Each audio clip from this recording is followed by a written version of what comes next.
Right, so we just back now, and I went to the puncture shop to get a face bar.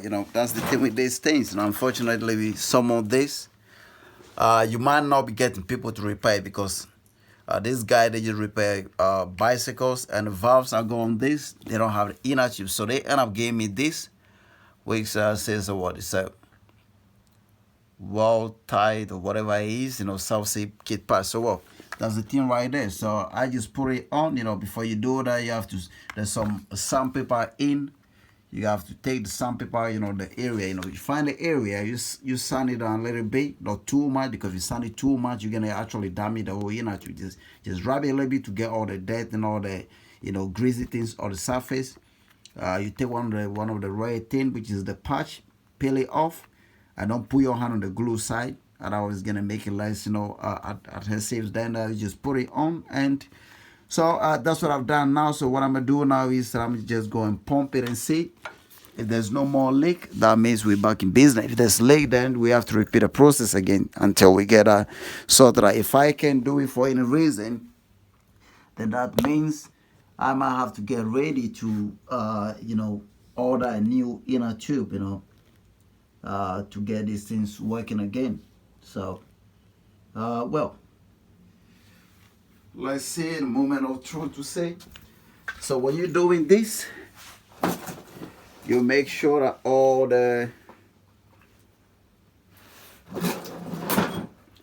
all sharp objects and everything is away from this inner tube. Don't let it catch anything before you put it in, because you don't want to repair one puncture and get another one. So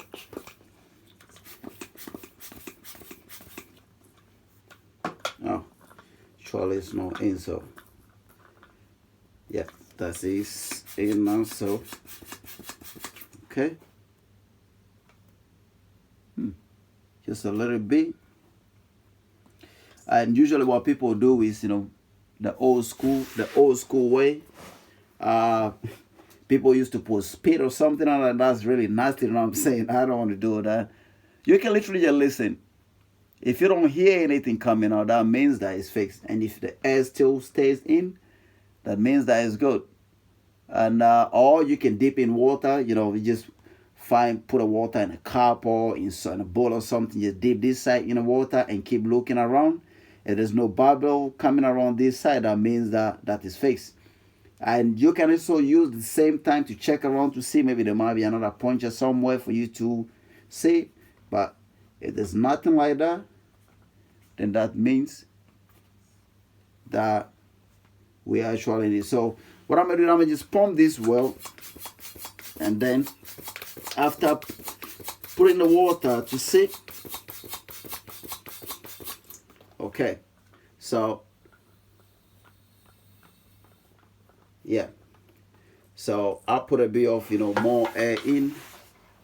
So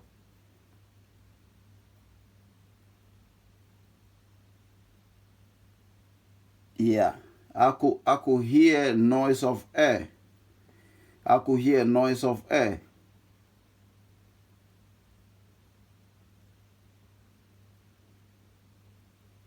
I could hear noise of air. So that means maybe I need to leave this patch.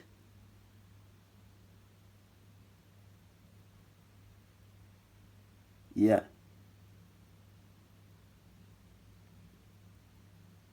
Yeah. I could hear air coming out.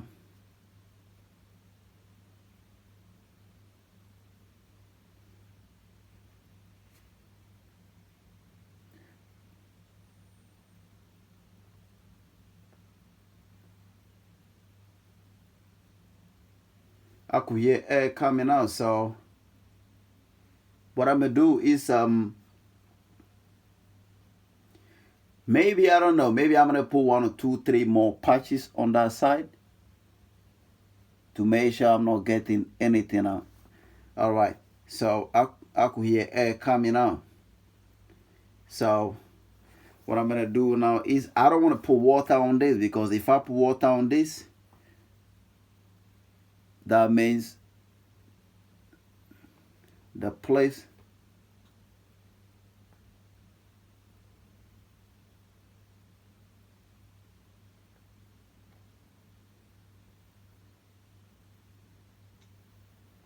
if I pour water on it, I mean the place is not gonna be dry for me to do what I want to do. So now I'm just gonna take the air out. So that's the deal about fixing all these punches. So what I'm gonna do is I have to be sure this is airtight. You know what I'm saying? It has to be airtight without no air coming out. That's the best way to repair the puncture.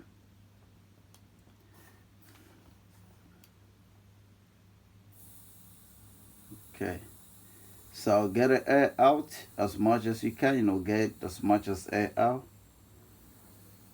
and when you get enough air out,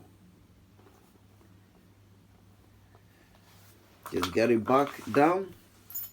But I don't want to do this on this here because I don't know, there might be some pin or anything, so I'm gonna take it right on it, and I can actually even do it on this one right here. So I'm gonna put it there. Was a kit. We have the kit here, so open it up. There we go, more patches. So I'm gonna use maybe 2 more. So what I'm gonna do first is just wrap this area even on top of the old one. Just use the sandpaper to clean it around, so that way we can get a bit of all the greasy stuff all the way.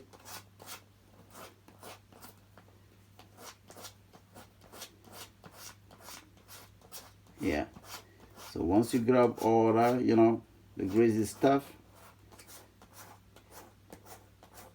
now what I'm trying to aim is just put another 2 patch, but not exactly on the same side, just like put it a little bit away from that, so that way. So this is another patch. Peel this one, and I'm gonna put it a bit away from this one. See, put it a bit away like this, so that's I got 2 patch there. Right. So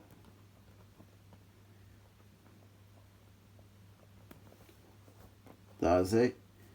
I'm gonna put 1 more on this side.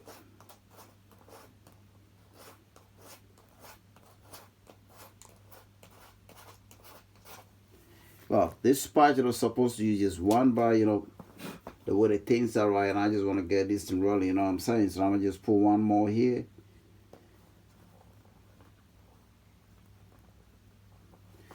I can actually even go put another 2 more on the side there, but I'm just gonna do this.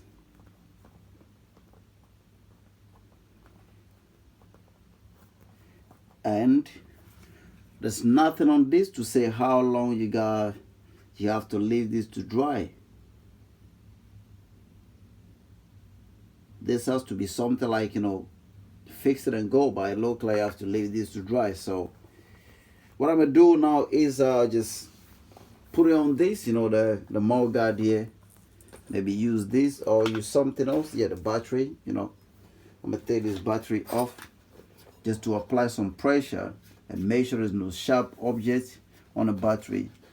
Just apply some pressure so all the glue seal around. Yeah, right.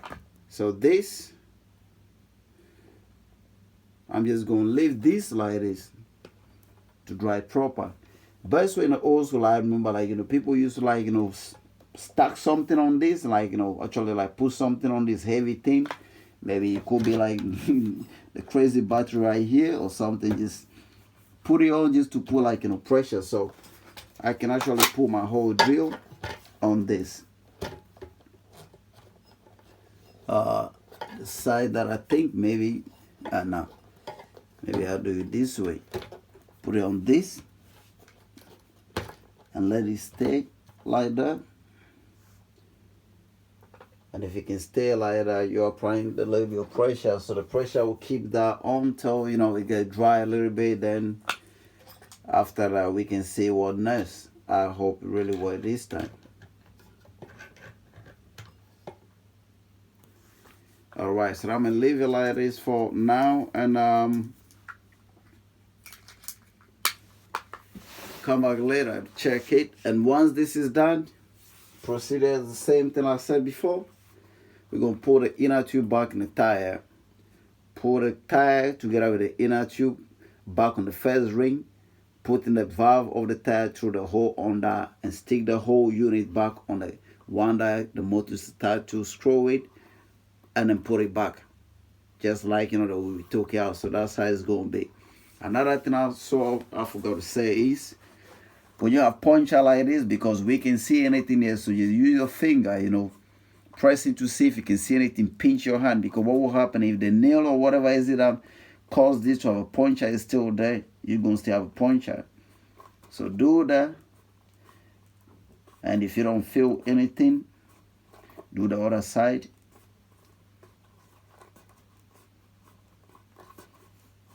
Do the other side as well.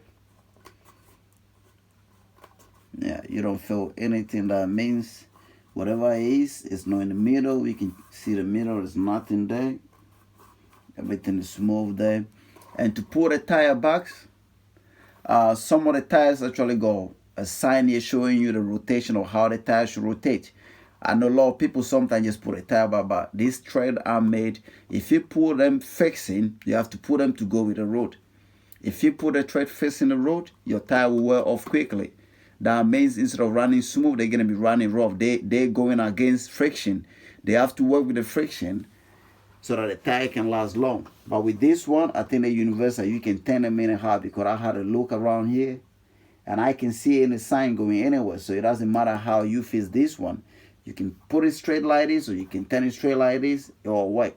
But if you all have scooter with different tires on it and you're going to be doing that, you're going to have to be very careful to check to see the rotation. Like on the QI right here, it's got a sign of rotation on all the tires. So the rotation is like, you see where the tires are. As if the arrow says it's going this way, you have to put a tire with the arrow going, because that's how your tires rotate when you ride, or when you go, it goes this way. So the arrow needs to be facing that way, not this way. So with the QI, it's got an arrow, but with this one, there's no arrow on that. So when all is done, I think I'm going to just put this one, just anyhow you put it, it should work. Okay, so unfortunately, live for like this is gonna be straightforward video from beginning to end. Like just stay the inner tube out, check it. There's no problem with it, pump it, put it back. But then we have to do this in 3 sections. We do the first one, taking the whole tire out. The second one, actually finding what's wrong with it, separating the rim, getting the inner tube out front of the inner tube, a puncture. And the third one was meant to be putting it back by the way it is right now. I don't know if I'm gonna put it back or not, because I have to be sure that there's no more leak before I put it back. So I don't think I'm going to make any more video on the same thing, otherwise it just get boring, you know what I'm saying? The same thing with 4 videos, it doesn't make no sense. But the procedures I'm going to be using is what I've just explained to you. If you find yourself in that situation at this point that we are now, we're just waiting for this to get a bit more like, leave it for, I don't know, because there's nothing on the thing that says that. Leave it for 10 seconds, 1 minute, or 1 hour, whatever. There's nothing on it. So I assume you just put it and go. But when you pump it, you can hear that the air is still coming out, which is not good. So I'm going to leave this one maybe a good 1 hour. So that way I can be sure that, the adhesive is a bit dry. Then I'll pump it again. And there's no air leak coming on, then I'm going to put it back. If there's more air leak coming on, then I'm going to, try to fix it. And what I'm doing, I'm going to try and email the company, because normally, it's just unlucky, because they usually don't go that quick, man. This is supposed to, with the tires with the inner tube supposed to last longer, because they got an outer tire protecting them. Sometimes you can get a thing through the tire, as long as it doesn't get to the inner tube, you still be riding it. If this was a tubeless, anything that goes through the tire, straight the air is coming out. So this was meant to last a bit longer, but unfortunately, these things happen all the time, you know what I'm saying? So it would be a good idea if you buy this scooter, if you can buy additional things like the brake pad, the inner tubes, the red light strips, because one of my gone, the red light strips. So you don't pay, because when I call the company, they tell me that the actual part, they just cost like $10, $20, or whatever it is, but the cost to send it costs $150 to send it to me. So if you're gonna be buying something about $50 and spending $150 to get it down to where you are, I think that's ridiculous. So you don't want to be doing that. That's why when you're buying this, no matter what you do, if you're buying it to keep, you need to get some parts because you might be needing them. You will, no might, you will be needing them later in the future. Your brake shoes gonna wear out. No matter how you ride it, your brake shoes will wear out. They need replacement. So you need to get those brake shoes in, and your inner tubes, you are gonna have puncture one day. No matter how, maybe not now, maybe in a year's time, whatever it is, how long it's gonna ride it, you are gonna have puncture. And if you can feel the puncture, you don't wanna, like me now, park the scooter and be waiting to feel the puncture. I'll be waiting for another inner tube to arrive for you to ride the scooter. If you have a spare one, you just take this one, put a new one in, keep riding, and find a way to repair this one and keep us a spare. You know what I'm saying? So if you're going to order a new scooter, whatever you order, just make sure you buy some of those things. So when they do go off, along the line, you don't find yourself waiting. You just put a new one, the replacement you bought, and then keep riding your stuff. So I'm going to leave you all right here now. And I hope, when I make any other videos, just subscribe to my channel. So anything that comes in, it comes straight to you. You watch it first and know what's happening. So shout out to all of you, for watching my videos, and give thumb up to my videos, record my videos to your friends, people to watch, so they can have an idea about scooters and, what comes with it before they buy them, or if they have them already and having problem with them, they can use my videos to, make an easy fix. So thank you again for watching all my videos. Shout out, bye.